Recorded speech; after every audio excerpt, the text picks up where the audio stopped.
Hey, Pastor Steve Waldron here. I hope you're having a great day in Jesus. You know, for many, many years, I've tried to get all the books I can on creation and evolution. I've tried to, do the old Aquinas method of knowing your opponent's view better than your opponent. And not saying, when I say opponent, that's merely ideological. We love them all, obviously. But knowing their belief system. So, I've always tried to do that, tried to read everything out on the Trinity per se. And that's one of the things I think gets me in trouble on YouTube. I'll do videos expounding Darwinist viewpoint, or what Darwinists believe, or evolutionary thinkers believe. And I get all this stuff. We don't believe that. I've never heard that. And I'm just like, well, your leading teachers teach this. And so anyhow, so this is from Darwin to Hitler. I think this is the book Ann Coulter sold her on 6-day creationism. If I remember correctly, this is the book, Evolutionary Ethics, Eugenics, and Racism in Germany. So I'm just going to read to you some of the people who recommended this. Dr. Richard Evans, professor of modern history at the University of Cambridge, author of The Coming of the Third Reich. Let me just read what he said.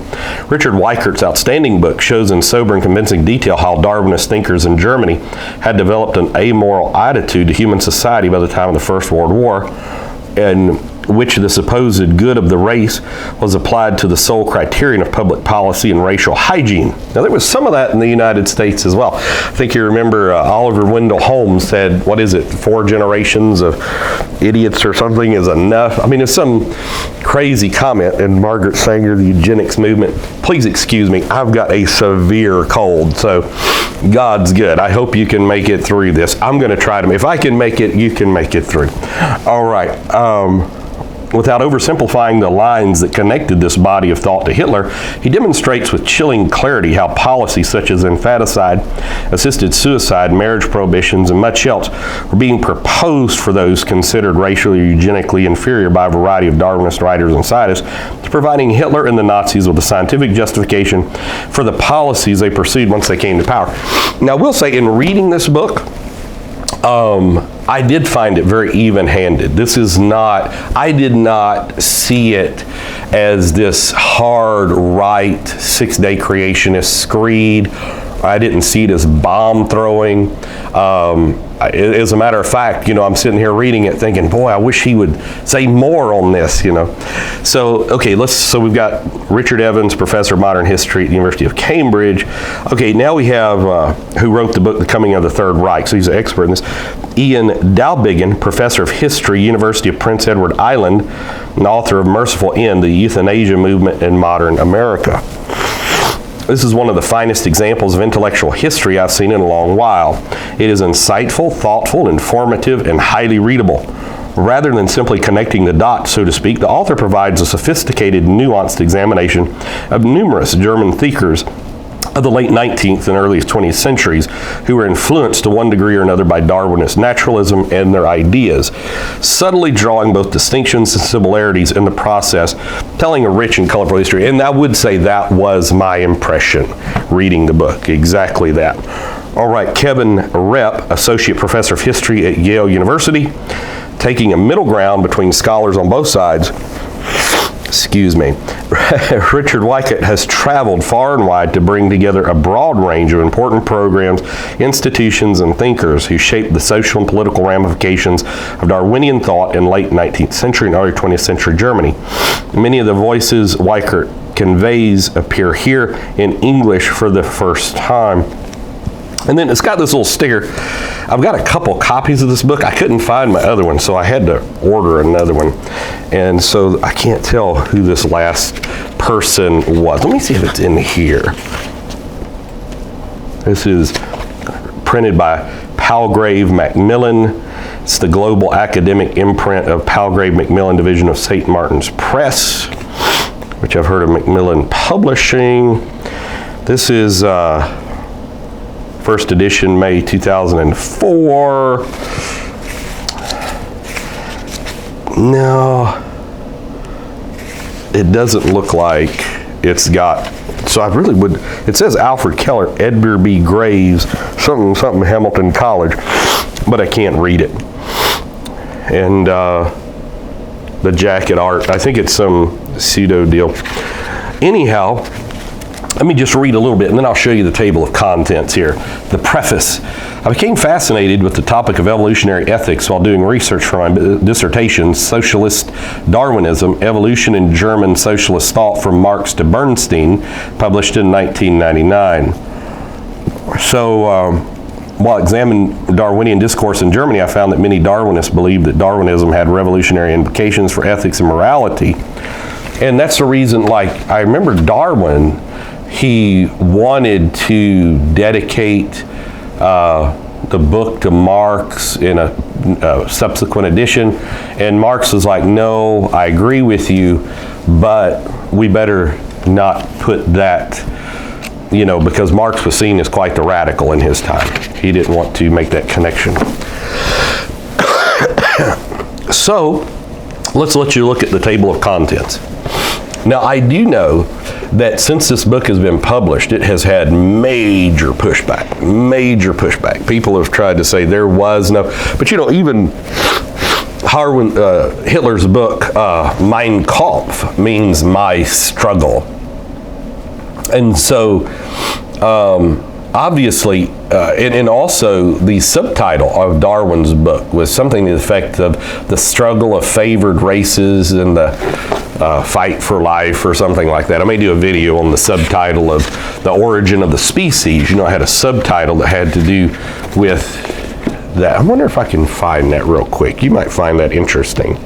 As sure as I take my phone off airplane mode, obviously somebody may call. We'll see. Let's just see. Subtitle, origin, species. Let's see what comes up here.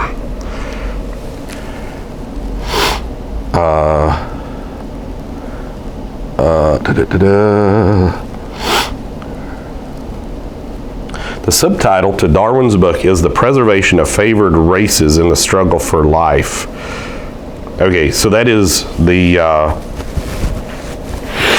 subtitle. So the preservation of favored races in the struggle for life. So you can see how that's going to fit in somewhat with Hitler's thinking processes on a pure Aryan race and all of this kind of thing. It's got a list of illustrations, Spaniards, dogs, mauling Indians, on and so forth. Last but certainly not least, James Rachel's book, Created from Animals, The Moral Implications of Darwinianism, or Darwinism. I get made fun of a lot because I mispronounce Darwinism. I say Darwinianism, they're like, there's no such term. I actually think there is a such term, but that's a fight for another day. So from Darwin to Hitler, let's just let you take a look. This is about, it says 233 pages before you get to the footnotes. So, to deny, this is how it concludes, this is the conclusion of the book.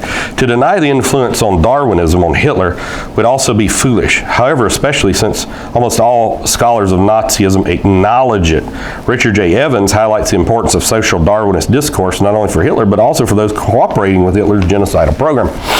Hitler took up this rhetoric and used his own version of the language of social Darwinism as a central element in the discursive practice of extermination. The language of social Darwinism, in its Nazi variant, had come to be a means of legitimizing terror and extermination against deviants, opponents of the regime, and indeed anyone who did not appear to be wholeheartedly devoted to the war effort.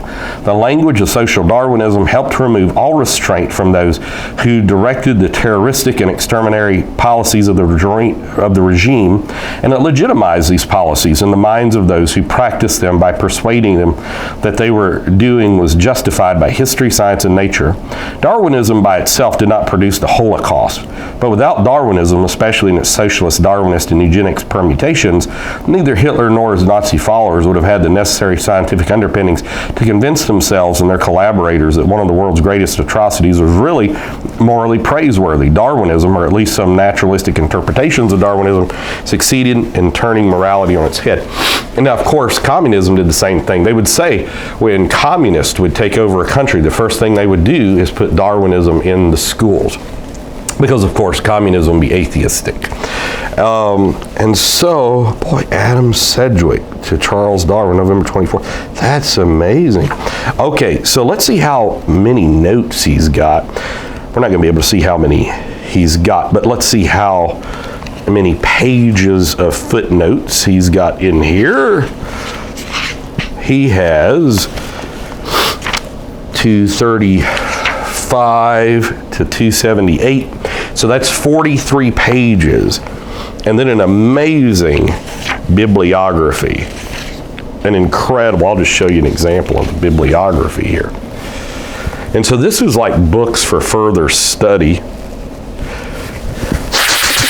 It's not necessary to have a bibliography for truth. Erasmus really went into that even into the 1500s, that you didn't have to have that.